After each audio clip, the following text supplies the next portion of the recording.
అదే RTV app వార్తల్ని క్షణాల్లో చదివే అవకాశం ఉంటుంది. ఒక న్యూస్ పేపర్, ఒక టెలివిజన్ ఛానల్ మీ చేతుల్లో ఎప్పుడూ ఉంటాయి. శ్రీమాన్ రేవంత్ రెడ్డి గారు స్వయంగా విచ్చేసి స్వామివారికి పూజా కార్యక్రమాలు నిర్వహించుకొని స్వస్తివాచనాన్ని ప్రారంభిస్తారు. ఇది నిజమైన స్వస్తివాచనం. ప్రారంభింపబడేటువంటి ఉత్సవాలు, అలంకారాలు, స్వామివారి యొక్క వైదుష్యాలు ఇవన్నీ కూడా లోకోత్తరమైనటువంటి వైభవంతో జరుగుతాయి. అటు సంగీత, సాహిత్య, ధార్మిక సమ్మేళనాలు జరుగుతాయి. ప్రధానమైనటువంటి ఘట్టాలు 17వ తారీఖు స్వస్తివాచనము, 18 స్వామివారి యొక్క కళ్యాణ మహోత్సవము, 19 దివ్య విమాన రథోత్సవం.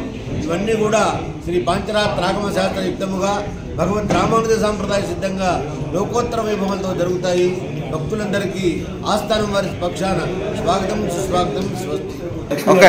దేవస్థానము యాదగిరిగుట్ట, యాదాద్రి భువనగిరి జిల్లా.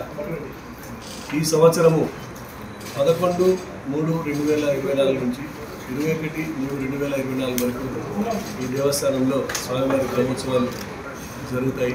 11 నాడు ప్రారంభ తేదీ, 17, 18, 19 3 రోజులు ముఖ్యమైనటువంటి దినములు.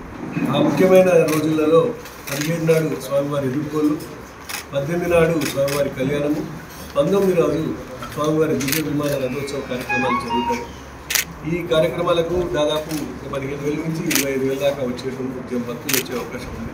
భక్తులందరికీ కూడా తాగునీటి, తర్వాత చలువ తండ్రిలు, తర్వాత రవాణా సౌకర్యము, తర్వాత ఇక్కడ ఎలక్ట్రికల్ డెకరేషన్ అన్నీ కూడా ఏర్పాటు చేయడం. వచ్చే భక్తుల కోసం ప్రసాదం కూడా తగినంత ఏర్పాటు చేయడం జరుగుతుంది. ముఖ్యంగా ఈ కళ్యాణం రోజున విఐపీలు వచ్చే అవకాశం ఉన్న మంత్రులందరికీ కూడా ఇన్విటేషన్స్ ఇచ్చి పిలవడం జరిగింది. జిల్లా మంత్రులు కానీ, తర్వాత స్థానిక శాసనసభ్యులు, తర్వాత ఇంకెవరైనా కూడా ఈ కార్యక్రమాలకు వచ్చే అవకాశాలు ఉన్నాయి.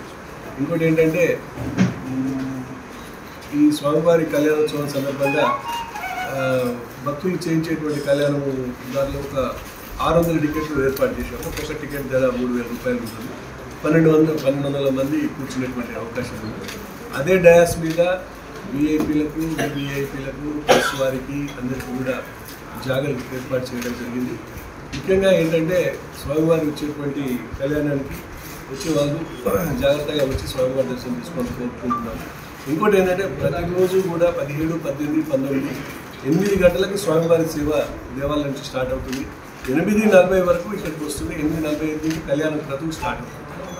సో కళ్యాణ క్రతువు అయిన తర్వాత మళ్ళీ తిరిగి స్వామివారి లోపలికి వేయించే కార్యక్రమం జరుగుతుంది. లోపలి పంపించే కార్యక్రమం. లాస్ట్ రోజున శతకటాభిషేకం ఉంటుంది, చక్రతీర్థం ఉంటుంది. చక్రతీర్థం తర్వాత శతకటాభిషేకం ఉత్సవం కూడా ఉంటుంది. వీటితోటి కళ్యాణోత్సవాలు ముగుస్తాయి. మరిన్ని వీడియోస్ కోసం ఛానల్ ని సబ్స్క్రైబ్ చేయండి. లేటెస్ట్ అప్డేట్స్ కోసం వాట్సాప్ ఛానల్ ని ఫాలో చేయండి. అండ్ లింక్ డిస్క్రిప్షన్ లో ఉంది.